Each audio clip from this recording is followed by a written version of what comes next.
우리가 지금 계속 히브리서를 보고 있습니다. 예수 보고 예수와 함께 보는 히브리서. 우리가 이제 히브리서를 이렇게 한 구절 한 구절을 신앙생활하면서 계속 읽어왔지만 이게 전체적으로 어떤 맥락에서 쓰여졌는지 그 배경은 무엇인지 우리가 알고 보면은 이 히브리서가 원래 우리에게 주고자 하는 그 메시지가 더욱더 선명해집니다.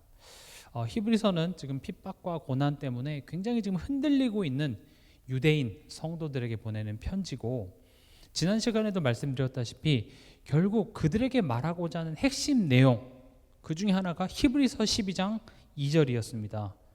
뭐였죠? 믿음의 주요 또 온전하게 하신 이인 예수를 바라보자.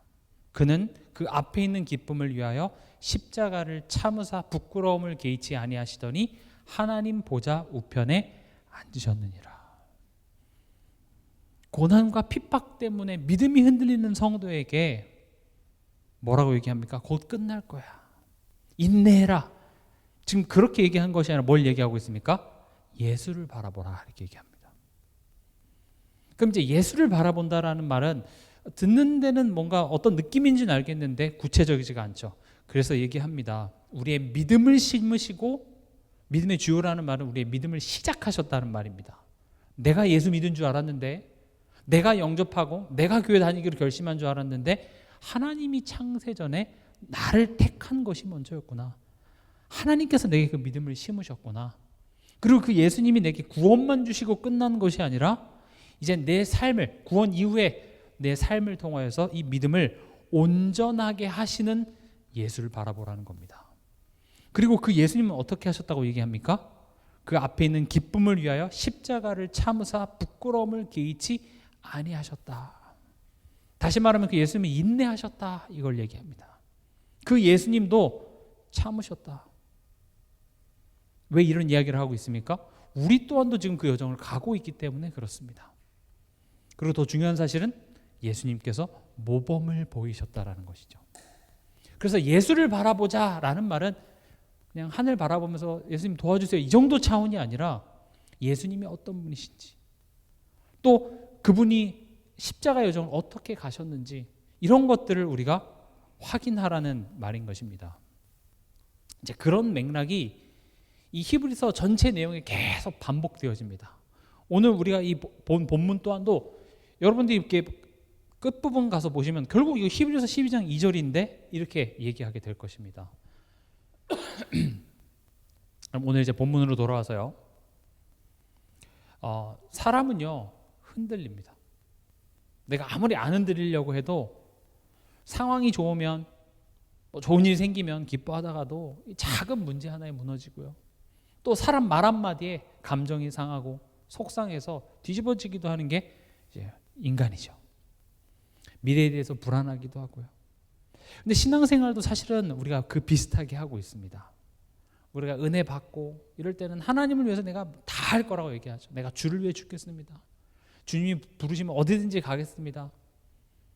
우리가 수련회라든지 어떤 집회 가서 그런 고백들을 할 수 있지만, 그러나 이제 현실의 벽을 만나면 다시 두려워집니다.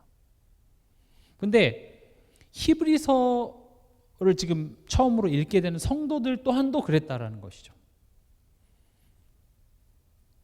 박해와 고난 속에서 믿음을 포기하고 도망가고 싶고 그냥 적당히 타협하면서 살고 싶었습니다.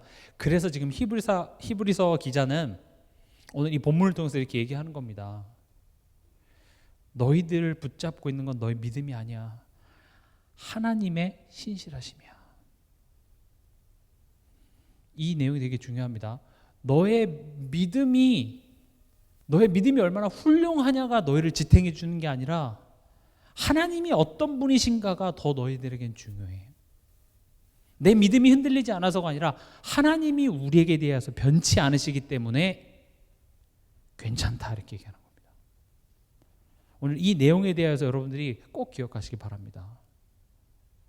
우리가 복음 하면, 복음은 기쁜 소식이죠. 영어로는 뭡니까? 굿 뉴스가 됩니다. 우리가 뉴스를 보거나 신문을 읽잖아요. 뉴스를 본다 했을 때 내가 오늘 하루 종일 카메라로 내 자신을 찍은 것을, 그 영상을 보는 겁니까? 아니죠. 애초에 뉴스는 누군가가 한 일을 내가 듣고 알게 되는 게 뉴스잖아요.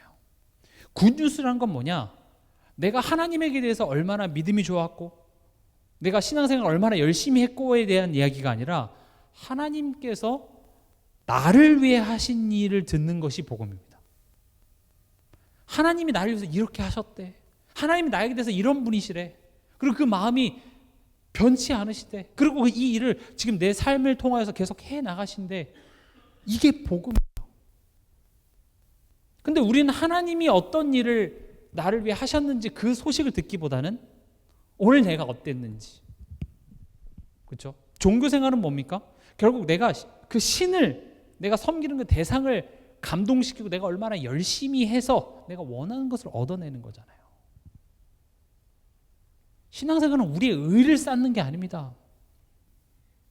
얼마나 윤리도덕적으로 흠이 없었는지, 얼마나 내가 율법적으로 내가 잘 지켰는지 그런 것들을 자랑하는 것이 신앙생활이 아니라 결국 신앙생활을 하고 복음을 깨달으면 깨달을수록 나는 악하구나. 나는 하나님 없으면 안 되는구나. 이걸 철저하게 깨달아서 하나님께 의존적인 모습이 되는 것, 그것을 보고 어린아이와 같은 신앙 이렇게 얘기합니다. 믿음의 수준이 어린아이 같아 된다는 말이 아니라 하나님께 더욱더 의존적이게 된다는 말입니다. 그게 믿음 좋은 사람입니다. 믿음 좋은 사람은 내가 성경을 뭐 몇십 독했어 하고 팔짱 끼고 앉아서 뭐 다 그 얘기가 그 얘기지 믿음 좋은 거 아닙니다. 진짜 믿음 좋은 것은요, 말씀 앞에서 정말 어린아이 같이 하나님 말씀하시옵소서. 오늘 하루도 하나님이 내게 맡겨주신 그 하루, 예전엔 내 경험대로 내 방법대로 살았지만 이제는 정말 하나님 어떻게 살아내길 원합니까? 하나님 내게 지혜 주시옵소서. 오늘도 그 말씀 속에서 하나님 오늘 하루 내가 살기 원합니다. 그런 자세가 돼야 된다고요. 기도를 하고 아침에 일어나서 하루를 시작할 때 기도를 해야 복을 받는 것이 아니라 기도하지 않으면 안 되는 나의 인생이라는 것을 깨달은 거기서부터 벌써 복이 시작되고 그 열매가 기도하는 삶으로 나타나는 것이죠.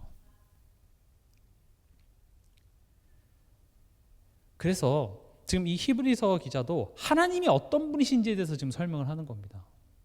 너네 흔들리지? 너네 왜 흔들렸어? 이렇게 얘기하는 게 아니라 하나님이 어떤 분이신지 생각을 해봐.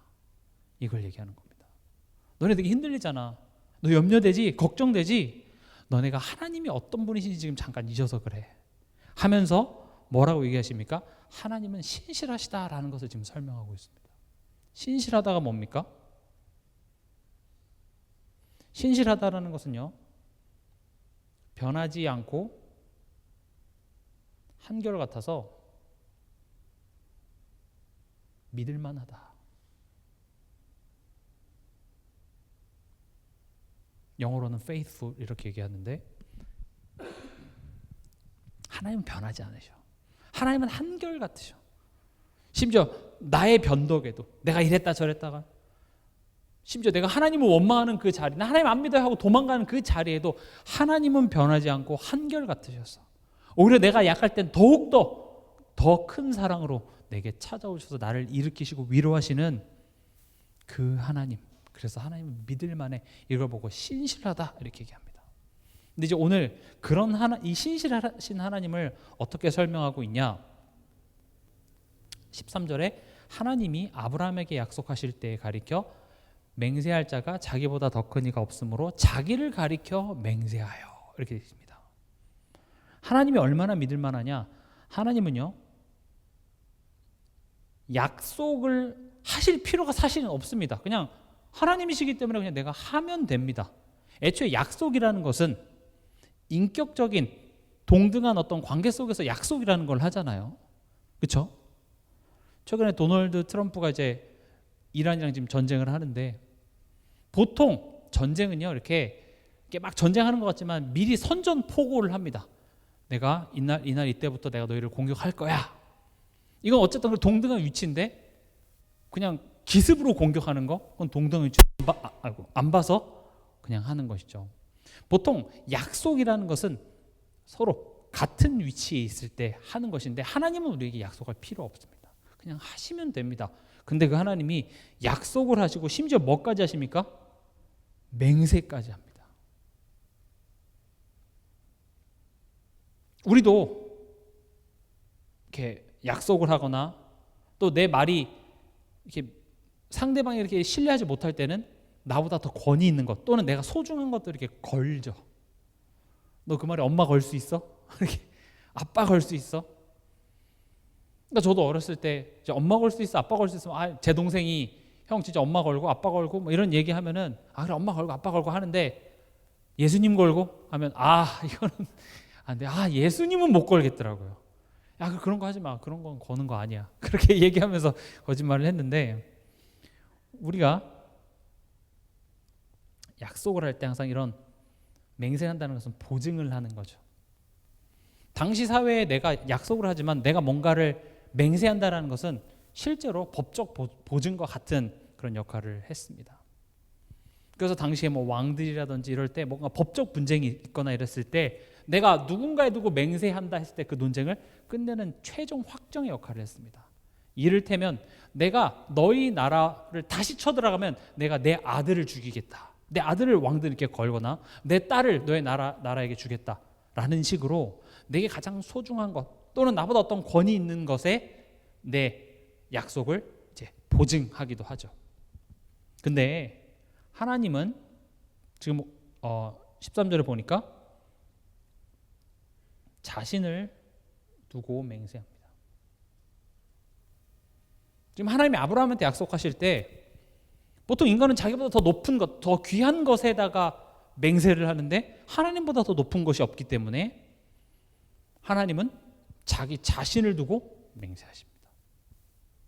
근데 여기서 중요한 건 뭐냐? 하나님이 약속하실 필요도 없는데 말씀만 하셔도 되는데 약속까지 하시고 그리고 거기에 맹세까지 하셨다는 것이 우리가 주목해야 될 부분입니다. 왜 그러셨을까요? 하나님은 맹세가 필요 없는 분입니다. 오히려 맹세를 하면 조금 더 이렇게 수상해 보이죠. 진짜야 막 이런 말 할 필요가 없잖아요. 사실은 뭐 믿든지 말든지 이렇게 하면 되는데 진짜 막 뭘 걸고 막 이러면 더 수상해요. 그렇죠? 근데 하나님인데 약속하시고 맹세까지 하셨다라는 것은 두 가지 이유가 있습니다. 그 첫 번째는 우리가 연약해서 그렇습니다. 그걸 죄성이라고 합니다. 우리가 못 믿으니까 그래요. 우리가 확신하지 못하니까 하나님은 약속하시고 거기에 맹세까지 하십니다. 그러니까 이제 저도 그런 장면들이 좀 기억이 나는데 교회에서 이제 아이들이 딱 엄마가 잠깐 어디 가려고 하면 애가 울잖아요. 엄마 어디가 울잖아요. 그러면 엄마가 차키를 그 아이 손에 쥐어줍니다. 자, 차키 엄마 어디 안 도망가. 차키 손에 꼭 쥐고 있어. 우리 집기도 여기 있고 차키도 여기 있지. 이거 있으면은 엄마 다시 온다는 말이야. 그리고 차키를 딱 쥐어주면 그제서야 아이는 긴가민가 하지만 그 열쇠를 붙잡고 그래 엄마는 돌아올 거야. 왜 그럽니까? 하도 엄마가 거짓말을 많이 해서 아이가 못 믿어서 그렇습니다. 아니죠. 이 아이가 연약하니까요. 흔들리니까요. 그래서 하나님이 우리가 연약하고 우리가 하나님을 믿지 못하기 때문에 맹세하는 겁니다. 구약 성경에도 보면 하나님이 야 내가 너네 출애굽시킬 거야. 내가 너네 가나안 땅 보낼 거야. 그냥 그렇게 말씀만 하셔도 되는데 거기에 나는 아브라함의 하나님, 이삭의 하나님, 야곱의 하나님, 너를 애굽에서 친히 이끌어낸 나 하나님, 여호와 하나님 자꾸 나 자신에 대해서 설명을 하잖아요. 나 믿을 만한 설명을 해요. 왜요? 못 믿으니까요. 하나님 믿긴 믿는데요.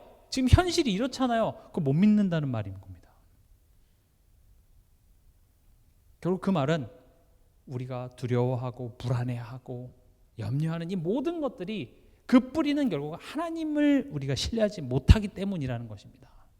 그리고 하나님을 신뢰하지 못하는 문제는 흔히 있을 수 있는 일이 아니라 아담과 하와는 그거 한 번 하나님을 불신한 것으로 말미암아 모든 인간은 죄인이 된 것입니다. 그리고 그 죄는 가벼운 죄가 아닙니다. 하나님의 아들이 십자가에 못 박혀서 고난을 받고 죽어야 될 정도로 엄청난 죄입니다. 한 번 졌는데요. 그런데 우리는 어떻습니까? 매일 삶 속에서 한 번이 뭡니까? 평생을 그 죄를 짓습니다. 여러분 염치가 있으셔야 됩니다. 어떻게 염치 없이 그렇게 많은 죄를 짓고 지금 여기 와서 지금 하나님께 예배드리십니까? 그렇죠? 여러분들 오늘 하루 몇 번 걱정하셨어요? 몇 번 염려하셨어요? 그 횟수만큼 여러분들은 지옥 불을 경험하고 와도 모자랄 우리예요. 근데 왜 우린 염치에 불구하고 올 수 있습니까? 예수님이 나 대신 십자가에 못 박히셨기 때문에. 우린 그 예수님으로 말미암아 담대히 하나님을 아빠 아버지라 부를 수 있습니다. 그래, 예수님이 십자가의 죽으심으로 말미암아 우리의 죄를 단번에 영원히 해결하셨기 때문에 우린 예수님을 바라보는 겁니다. 그러니까 우리가 이렇게 연약한 걸 누가 잘 하십니까? 하나님이 하십니다. 그래서 하나님 맹세하는 겁니다. 하나님이 부족해서가 아니라 우리가 못 믿으니까 하나님은 계속 우리 삶 속에서 이런 모양 저런 모양으로 나 믿을만하다, 나 믿을만하다 그렇게 일하고 계십니다. 심지어 내가 원하는 것들이 그걸 주면 얘가 분명히 나를 또 못 믿고 지 잘난 맛에 또 하나님으로부터 멀어질 걸 알면서도 때로는 잠깐이라도 좋으신 하나님이라는 부분을 깨닫게 하기 위해서 주는 거죠. 그래서요, 우리가 이 성경을 계속 보다 보면은 이게 신앙이라는 게 내가 하나님을 얼마나 간절히 붙드느냐 이게 아니라 하나님이 얼마나 나를 붙잡고 계시느냐 이걸 알아가는 거예요, 사실은. 이게 세상의 그 어떤 종교와도 비교될 수 없는 복음만의 아주 유니크한 내용입니다. 모든 종교는 내가 얼마나 그 신을 간절히 붙드느냐죠. 그러나 성경만큼은 하나님이 너를 얼마나 붙드시고 우리를 위해서 얼마나 열심히 일하시는지를 구구절절히 설명합니다. 하나님이 나를 위해서 얼마나 혼자서 짝사랑하시고 혼자서 애태워하시는 그 내용으로 가득합니다. 심지어 내가 하나님을 못 믿고 불신하고 하나님을 원망하는 그 자리에 있을지라도 나는 변하지 않고 나는 믿을 만해. 여러분들 예배 시간에 와서 그거 확인하고 가는 겁니다. 그리고 그 속에서 내 마음에 평안이 와야 됩니다. 그 하나님을 확인하면서 내 마음속에 그렇지 미래에 대한 소망이 생겨야 됩니다. 다시 집에 돌아가면 아무것도 바뀌지 않고 미래가 막막한 그런 현실 속에서도 하나님이 어떤 분이신지에 대한 그 작은 믿음이 우리로 하여금 그런 현실을 마주하게 하고 더 나아가서는 그 속에서 내가 감사하고 기뻐할 수 있는 그런 힘까지도 하나님을 알아가는 데서 나오는 것이죠. 또 하나님이 맹세하신 이유는 첫 번째는 우리가 연약하기 때문에 그렇습니다. 두 번째는 왜 맹세하셨냐? 하나님의 약속은 절대로 흔들리지 않는다는 것을 보여주시기 위해서 하나님께서는 맹세하셨습니다.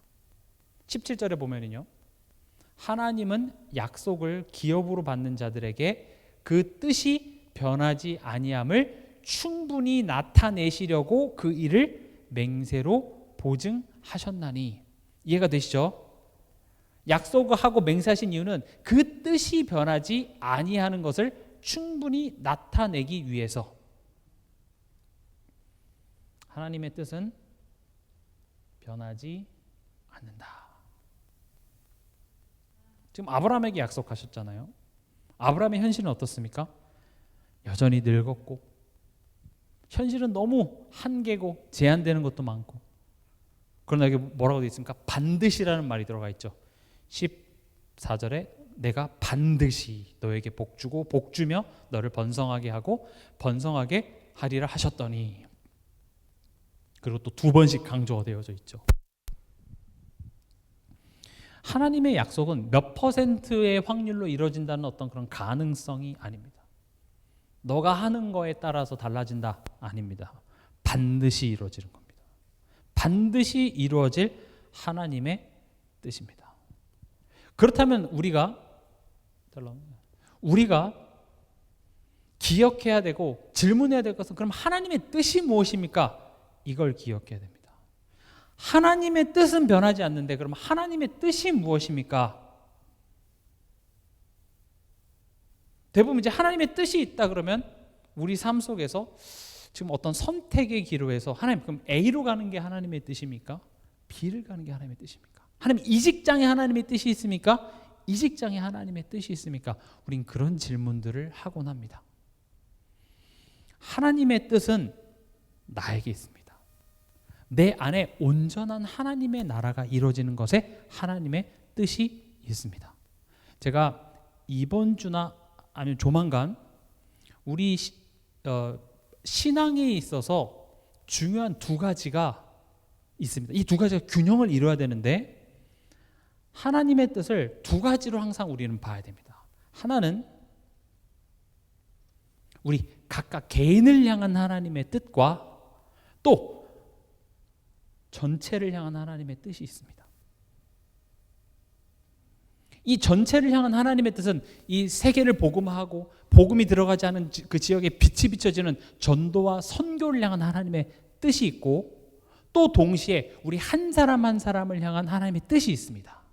이 두 가지는 한 가지만 강조가 될 때는 이 복음이 건강하게 나타나지가 않습니다. 만약 개인을 향한 하나님의 뜻만 강조된다면 그렇다면 그래 내가 하나님 앞에 온전히 서고 그것만 강조된다면요 그 신앙의 모습은요 점점 현실로부터 도망가는 신앙이 됩니다. 하나님 나 힘들어요. 나 도와주세요. 힘들어요. 그리고 지금 이 가정에 이런 직장에 이런 교회에 이런 시대에 하나님이 왜 나를 보내셨는지 여기에 대한 내용은 없고요. 그냥 나 사는 것에서만 머물러 있게 되는 것입니다. 또 전도, 선교를 위한 하나님의 뜻만 강조하게 되면 뭔가 열심히는 하지만 정작 우리 한 사람 한 사람이 내용 없이 다 무너지게 되고 삶 속에서 오히려 다른 사람들에게 이렇게 복음의 해가 되는 열매들이 나타날 수밖에 없습니다. 그래서 이 두 가지는 항상 균형을 이루어야 합니다. 그러나 우리가 지금까지는 이 부분에 있어서 많은 강조점을 더 왔기 때문에 여기에 균형을 맞추기 위해서 하나님의 뜻은 나에게 있다라는 부분을 제가 얘기했지만 그러나 그렇다고 해서 전도나 선교가 필요 없다? 절대 그런 말이 아닙니다. 이 두 가지는 함께 해석이 되어져야 건강한 해석입니다. 하나님은 내가 하나님의 온전한 통치 속에 즉 내 안에 온전한 하나님의 나라가 이루어지길 원하고 그리고 나에게 허락하신 그 삶, 현장 속에서 하나님과 소통이 되는 그 사람의 삶의 모습은 첫 번째로 내가 하나님의 대리 통치자라는 것을 알게 됩니다. 이 자녀도 내 자녀가 아니야. 이 삶도 내 삶이 아니야. 이 직장도 내가 선택한 것 같지만 하나님이 나를 여기 보내셨어. 그러면 하나님 어떻게 하길 원합니까? 그렇게 하나님과의 소통을 이루다 보면 그게 하나님과 소통이 이루어지고 하나님과 마음이 통하는 게 하나님의 온전한 나라가 내 안에 임하는 거잖아요. 그렇죠? 그러다 보면 이 지역을 향한, 이 가정을 향한, 이 직장을 향한 또 오늘 이 만남을 향한 하나님의 눈물이 내 마음에 담기게 되어 있습니다. 그리고 그들에게 복음을 전달하게 되는 거죠. 그들의 마음과 생각을 주장하는 그 흑암 세력을 결박하신 예수 그리스도의 복음을 전달하게 되어 있는 겁니다. 이 두 가지가 균형을 이루는 게 너무 중요합니다. 이게 맞다 저게 맞다 그 이야기를 하는 것은 의미가 없습니다. 이거 두 개 싸울 필요 없어요. 둘 다 맞습니다. 그러나 이게 균형을 이룰 때는요 신앙생활이 굉장히 이상하게 갑니다. 이것만 강조하면요 전도 없고 그냥 나만 이렇게 된다니까요. 또 이것만 강조하면 현실로부터 도망가요 자꾸.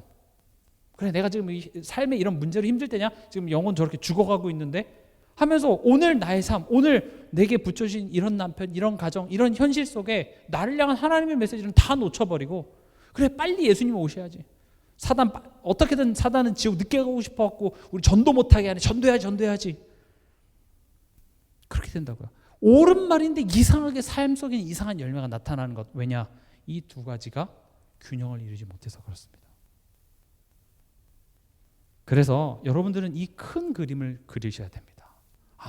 나를 향한 하나님의 뜻, 또 그런 나를 이런 가정과 지역과 이런 시대에 나를 심으신 하나님의 전체를 향한 그 하나님의 그 뜻을 우리는 다 같이 보는 겁니다. 그래서 가문 복음화는 결국 성령이 너희에게 임하시면 내가 권능을 얻다. 내 이 성령의 방향이 예루살렘, 유대, 사마리아 땅끝 밖끝으로 행하는 것도 맞지만 사실은 내 안으로 향하는 겁니다. 내 안에 하나님과 나와의 하나님의 온전한 통치를 믿지 못하는 내 속에 숨겨진 더러운 것 그 한 장벽 하나씩 깨내는 겁니다. 베드로 어땠습니까? 성령 마가다락방에서 성령 받고 안진뱅이 일으키고 전도했지만 결국 그 안에 유대 선민사상, 율법주의 이런 것들이 있었는데 성령이 그것을 마주하게 하시고 그런 것들을 하나씩 넘어가면서 뭐가 됩니까? 증인이 되는 겁니다. 그러니까 우리 개인은 내 안에 있는 사마리아 땅끝이라는 그런 장벽을 성령과 함께 깨 나갈 때 내 삶을 통해서 하나님은 증인되게 해서 나를 통해서 또 다른 사람이 살려지는 겁니다. 그래서 성령의 방향은 내 안으로도 향하고 밖으로도 이렇게 향하게 되어 있는 겁니다. 마치 여러분 나무가 자랄 때 위로만 자라는 게 아니라 이렇게 같이 자라는 거 아시죠? 뿌리가 자라면서 동시에 위로 솟아야 돼요.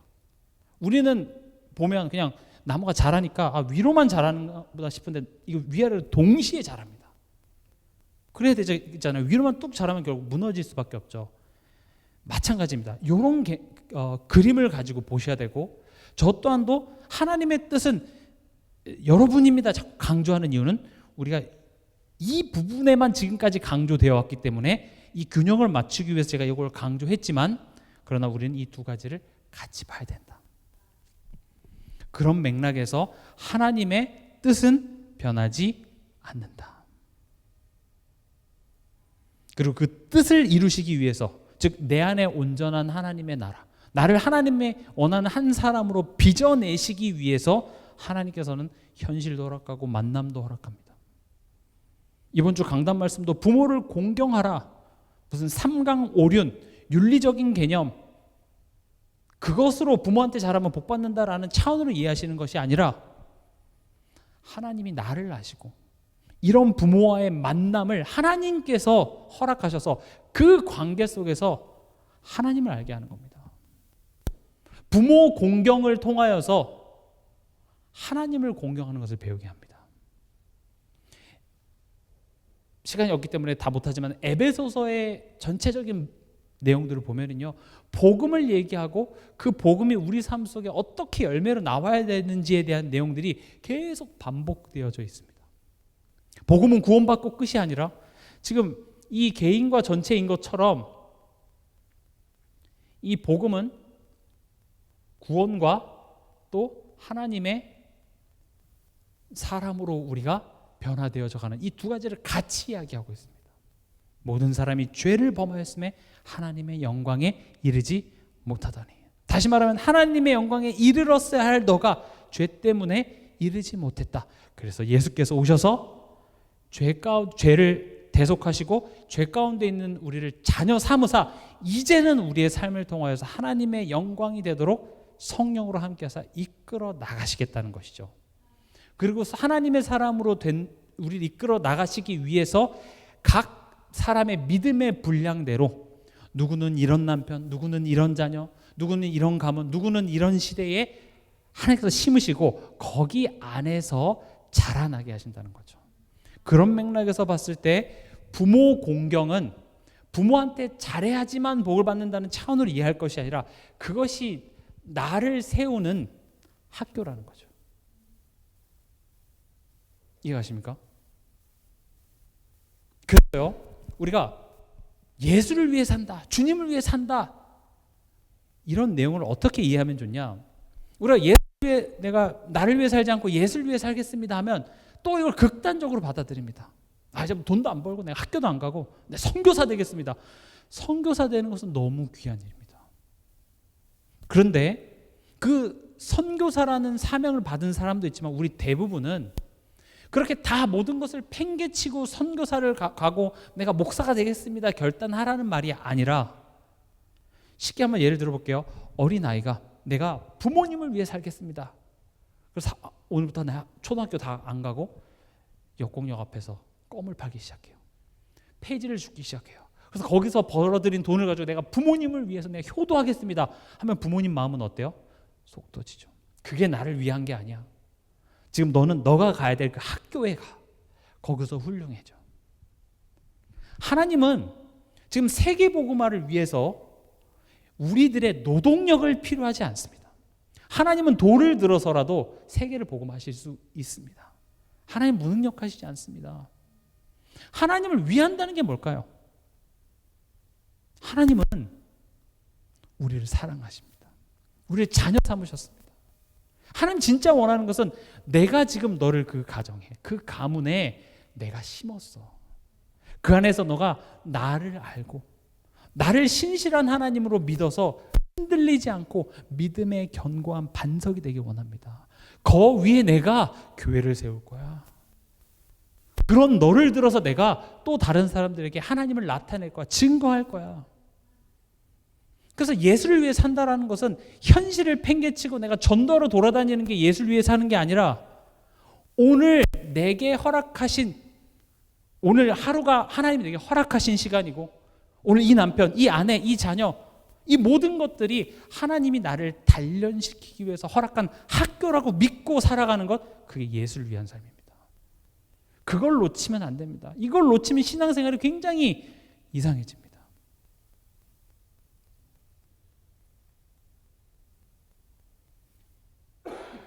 그래서 신앙생활은 믿음 좋다라는 것은 현실을 부정하는 게 아니라 현실보다 더 크신 하나님을 신뢰하는 것. 계속 반복해서 말씀드리죠. 현실을 부정하는 것은 좋은 믿음이 아닙니다. 요셉도 고백했죠. 당신들이 날 판 게 아닙니다. 이렇게 얘기하지 않았어요. 당신들이 나를 팔았지만 하나님은 이것을 가지고 어떻게 했습니까? 생명을 구원하시기 위해서 나를 앞서 보냈다. 이렇게 얘기하죠. 예수님도 가룟유다가 팔았잖아요. 그렇죠? 대제사장들이 지금 예수님을 모함해서 억울하게 왔잖아요. 근데 그게 전부라면 예수님은 어떤 반응을 보이셔야 됩니까? 빌라도한테 잠깐만요. 빌라도 형님 억울합니다. 이게 진짜 오해예요. 억울함을 토로하셨겠죠. 그러나 유다가 판 게 맞고 대제사장들이 억울하게 고소한 건 맞으나 그것 때문에 예수님이 고난을 받는 게 아니라 뭐 때문에요? 우리 죄 때문에요. 하나님께서 이미 예전부터 창세기 때부터 이미 여자의 후손이 뱀의 머리를 상하게 하기 위해서 십자가에 죽을 것을 이미 예언하셨고 그 말씀의 성취라는 것이죠. 현실을 보지만 그 현실보다 더 크신 하나님을 보는 것. 맞습니다. 하나님이 이 남편을 만나게 한 게 아니라 내가 좋아서 만난 남편이겠죠. 그러나 내가 선택한 거지만 하나님은 그걸 가지고서도, 나의 어리석은 선택을 가지고서도 하나님께서는 축복으로 나를 세우는 것으로 바꾸실 수 있는 하나님이시다. 이게 신앙입니다. 안 될 것 같잖아요. 이미 늦어버린 것 같잖아요. 어떻게 될지 모르는 것 같잖아요. 이런 관점들이 생기는 겁니다. 그리고 이런 관점들이 변할 때 여러분들 마음에 하나님의 마음이 생깁니다. 그런 사람들이 전도하는 겁니다. 그런 사람들이 진짜 선교 현장을 위해서 기도하게 되는 겁니다. 그런 마음을 뜨겁게 해주신, 특별하게 하나님의 부르심을 받은 그런 사람들이 선교사로 파송이 되는 것이고, 우리 한 성도 한 사람 한 사람은 내가 있는 그곳이 바로 선교지가 되고 전도의 현장이 되는 것이죠. 15절에 보면 그가 이같이 오래 참아 약속을 받았느니라. 인내죠. 우리 지금 이번 달 계속 지금 저번 달에 이제 절제, 인내, 재기, 이 세 가지 키워드가 지금 3달 동안 계속 되는데, 여러분들 성경을 보면 얼마나 이 인내, 오래 참음이 많이 나와 있는지 새삼 놀라시게 될 겁니다. 신앙에 있어서 오래 참는 것, 인내는 굉장히 중요한 내용입니다. 우리는 왜냐? 빨리 응답받고 싶어 합니다. 일부 예배 때도 말씀드렸다시피 특히 한국 사람한테는 인내가 힘들어요. 못 기다려서 벨까지 만든 민족입니다.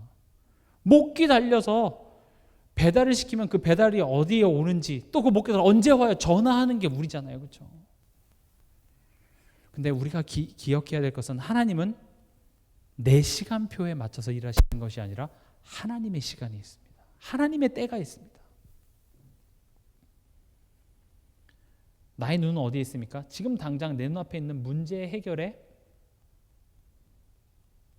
나의 시선이 고정되어 있으나 하나님의 눈은 어디에 있습니까? 나에게 있습니다. 하나님 왜 바로 해결해 주시지 않습니까? 하나님 왜 이 문제 해결해 주시지 않습니까? 그러나 하나님은 지금 이 문제를 보는 게 아니라 그 문제 앞에 서 있는 나를 보는 겁니다. 나의 믿음을 보고 계십니다.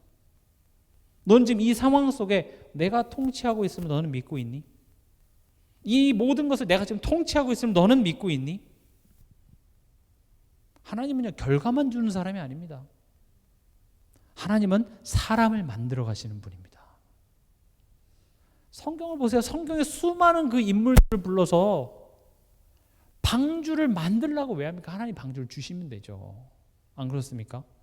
설계도를 만들어서 지으라고 얘기하는 것보다 그냥 그 설계도로 말씀으로, 여러분, 방주를 만드는 게 쉽겠습니까? 지구를 창조하시는 게 쉽겠습니까? 뭐가 더 쉬워요? 방주 만드는 게 말도 안 되게 쉽잖아요.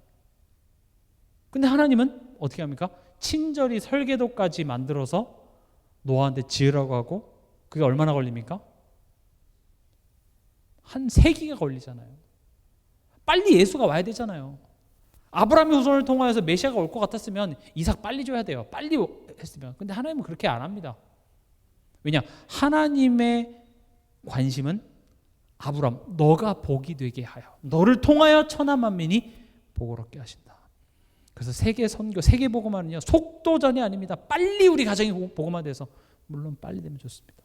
빨리가 아니라 하나님의 때인 겁니다. 하나님의 때에 가장 완벽할 겁니다. 그 때를 기다리시기 바랍니다. 하나님은 아직 끝나지 않으셨습니다. 내가 조급한 겁니다. 그래서 시질천사항 드렸었죠. 속단하지 마세요. 안 된다 얘기하지 마세요. 하나님은 하고 계십니다. 기억하시기 바랍니다. 하나님은 우리는 결과만 주는 하나님을 찾고 있지, 지금 나를 만들어 가시는 하나님이라고 생각하지 못하는 것이죠. 그래서 이 기다림은 하나님께서 의도된 훈련의 시간입니다.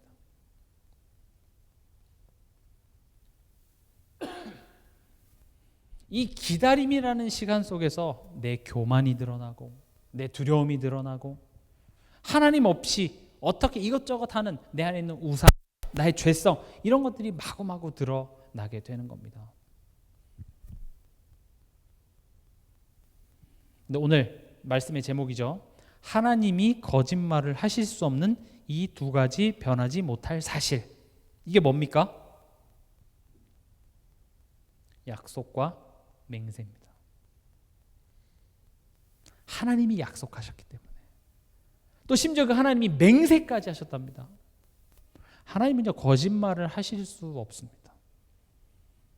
뭐 하시려면 하실 수 있겠죠. 하나님이 능력이 안 된다는 의미가 아니라 하나님의 성품과 거짓말은 아예 맞지가 않습니다. 그래서 거짓말 자체가 불가능하신 분입니다. 그러니까 능력이 안 되는 것이 아니라 그걸 하나님의 성품과 맞지 않다라는 것이죠. 그러니까 하나님이 약속하셨고 하나님 맹세까지 하신 이유는 너네가 흔들릴까 봐, 또 이 하나님이 약속하신 것은 반드시 이루어질 거라는 이 두 가지 변하지 않을 사실이 18절에 뭐라고 얘기하고 있습니까? 이는 하나님이 거짓말을 하실 수 없는 이 두 가지 변하지 못할 사실로 말미암아 앞에 있는 소망을 얻으려고 피난처를 찾은 우리에게 큰 안위를 받게 하려 하심이라. 그러니까 우리도 안다니까요. 그래, 하나님이 결국 좋은 것을 예비하고 계셔. 앞에 있는 소망을, 예수님이 그 앞에 있는 기쁨을 위하여 참으셨던 것처럼 나 또한도 그래, 하나님이 뭔가 만들어내실 거야를 우리가 기대하면서 현실을 살아가는데 쉽지 않잖아요. 어렵잖아요. 속상하잖아요. 두렵잖아요. 그래서 힘들어서 피난처를 찾은 우리에게 위로를 주겠대요. 이 내용이 위로가 돼야 된다고 얘기합니다. 큰 안위. 큰 안위를 받게 하려 하심이라. 여러분들에게 있어서 큰 위로는, 그래, 하나님은 신실하신 하나님이야, 이게 되시기 바랍니다. 이 안위가 뭡니까? 일단 여러분들 마음에 위로가 되는 겁니다. 그래, 힘들지, 그 과정이 어렵지, 그래서 예수를 바라보라는 겁니다. 예수님은 어떻게 하셨지?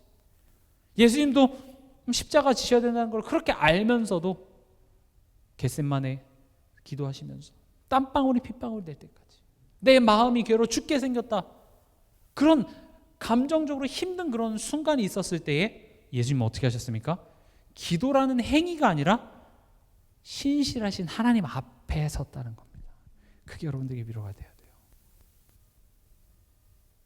지금 경제적으로 막 힘든데 통장 잔고가 내 위로가 되는 게 아니라 하나님.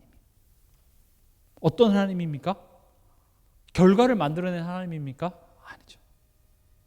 지금 나를 구원하시고 자녀 삼아서 나를 하나님이 원하는 그 한 사람으로 만들어가고 빚어가시는 그 하나님. 결국 여러분들은 하나님 앞에서 부끄러워질 거라고 제가 얘기하잖아요. 하나님 맞았네요. 이렇게 얘기할 거예요. 내가 그렇게 평생 내가 원망했는데 아이고 하나님 죄송합니다. 제가 오해했었네요. 우리는 얼마나 지금 하나님 오해하는데요. 내가 후회했고 내가 왜 그런 선택을 했을까 원망했는데 아차 하나님 내가 착각했었네요. 나한테 딱 필요한 거였어요. 그렇죠? 여러분들에게 하나님이 약속하시고 맹세한 이 두 가지 변하지 않는 사실이 여러분들에게 현실을 마주할 수 있는 용기를 줄 줄 믿습니다. 그래요. 오늘 하루는 넘어지고 흔들렸지만 하나님 내일 하루 또한도 하나님이 허락하신 그 하루 내가 흔들리지 않겠습니다.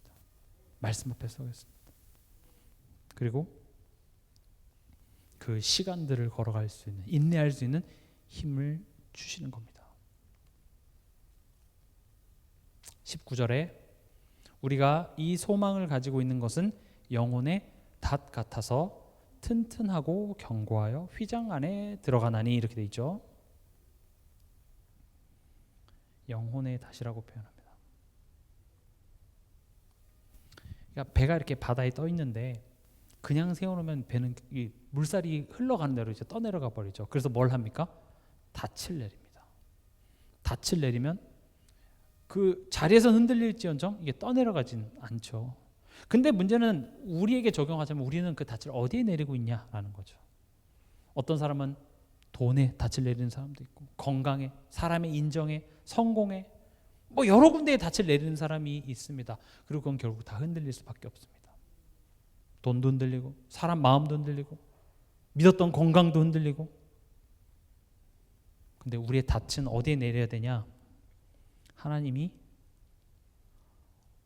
어떤 분이 이신가? 여기에 내려져 있어야 합니다. 하나님이 어떤 분이신가? 그래서 우리 올해 키워드가 그 주제가 뭡니까? 여호와를 알자, 힘써 여호와를 알자. 하나님에 대해서 가장 선명하고 하나님에 대해서 가장 액티스트로 보여주신 것이 십자가입니다. 우리를 위하여 자기 아들을 십자가에 못 박으신 하나님. 그게 하나님의 우리에 대해서 하나님이 어떤 분이신지를 가장 진하고 선명하게 보여주는 내용입니다.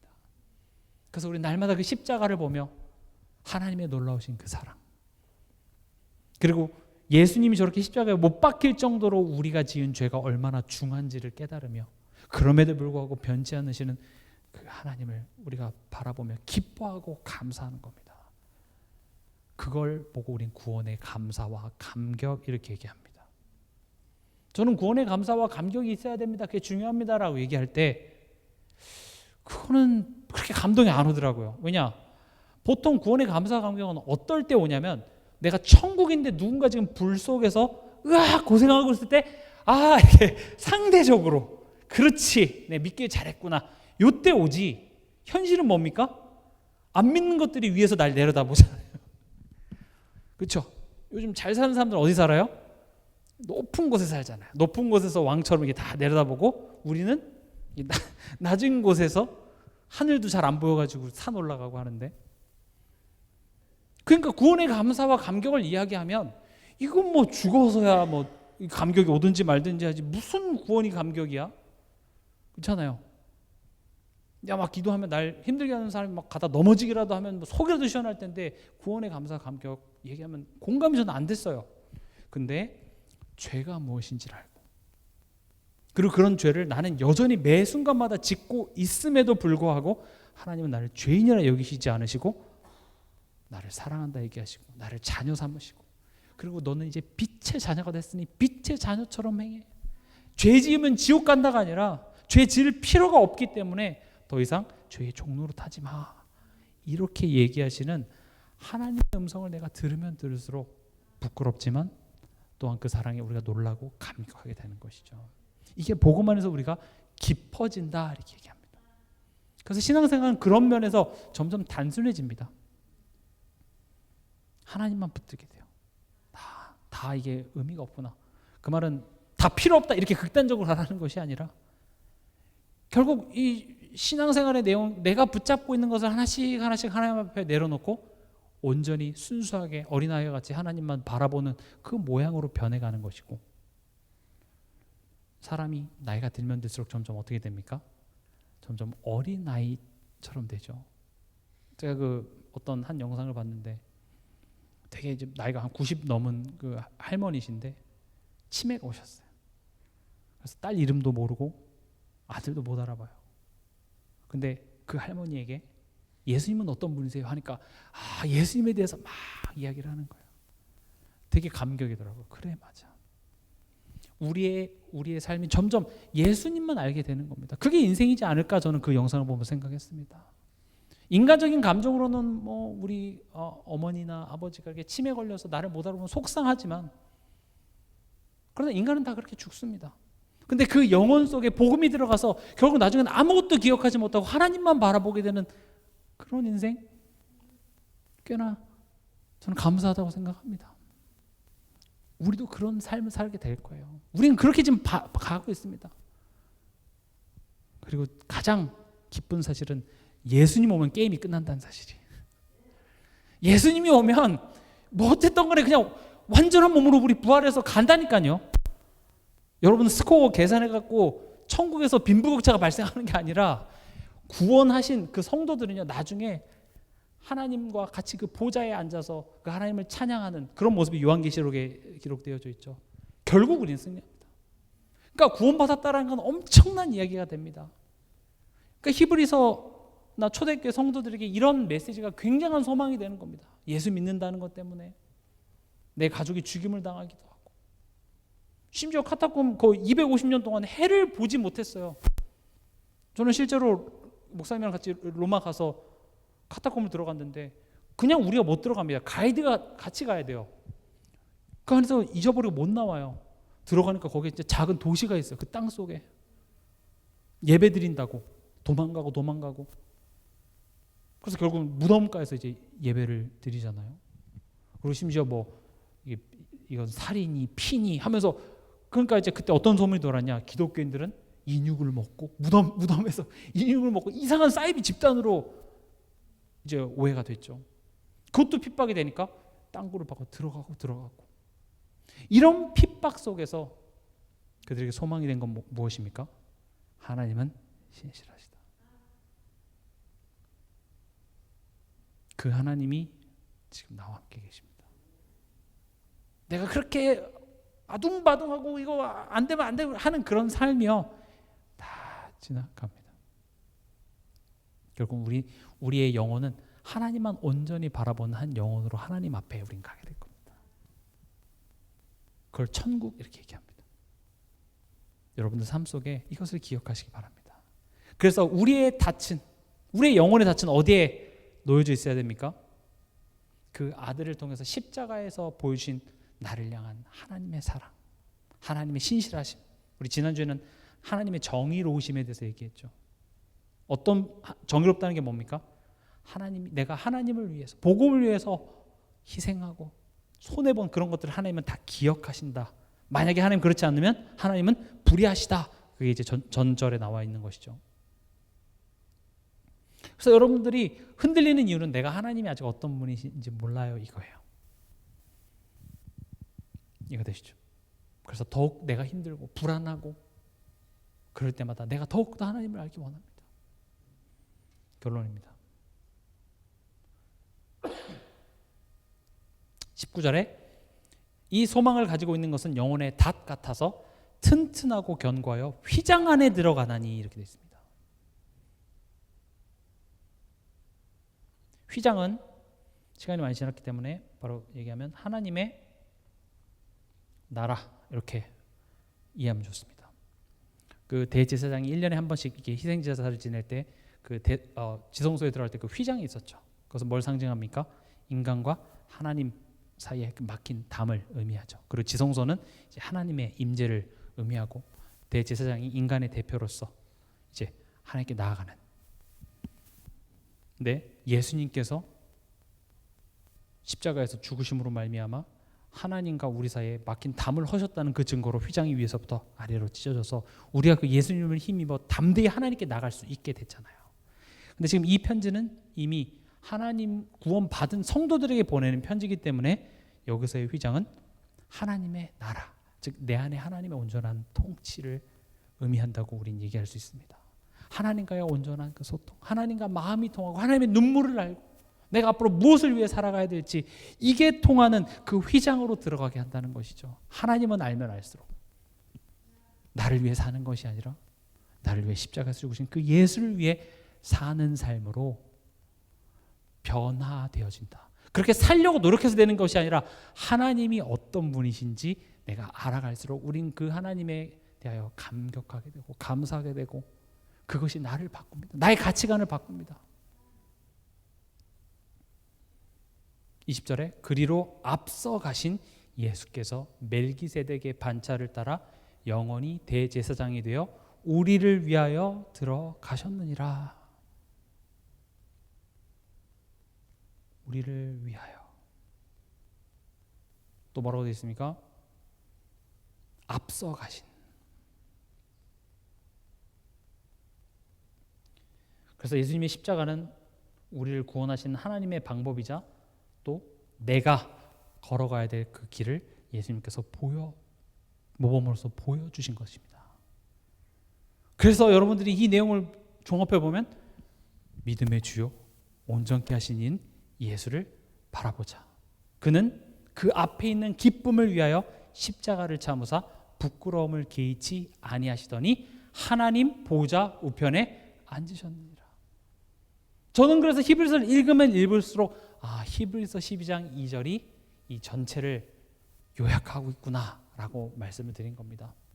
오늘 이 말씀을 여러분들이 기억하시며 힘들고 내 마음이 요동치고 현실이 때로는 하나님보다 더 커 보일 때마다 하나님의 신실하심을 기억하시면서 그것을 여러분들이 위로받고 힘을 얻으셔서 그 시간들을 견딜 수 있는 그런 한 주간 되시길 주님의 이름으로 축원합니다.